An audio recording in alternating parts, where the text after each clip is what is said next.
Jeg hedder Hugo. Ja, vi er her for at interviewe dig.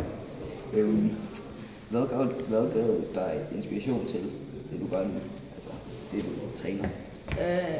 En af mine venner, Markus Lykken, gik til det, og så, ja, så ville jeg også prøve det, altså, det var bare sådan erfaring med det.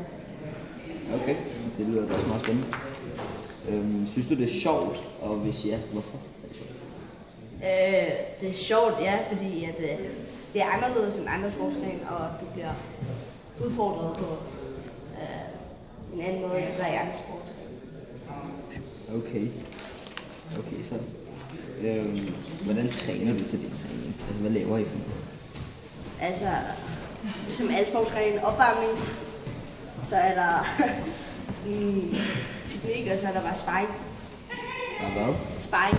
Sparring? Hvad er det for noget? Bare sådan, hvor du bryder. Det lyder også meget spændende. Når du bliver gammel, ikke, eller ældre nok, vil du så gerne være MMA-fighter? Ja, jeg ved det ikke endnu. Min mor vil i hvert fald ikke have det. Nå, okay. Men det er den beslutning, jeg tager, når jeg bliver ældre. Har du nogensinde prøvet at komme til skade i kamp? Nej, nej. Det var det herfra.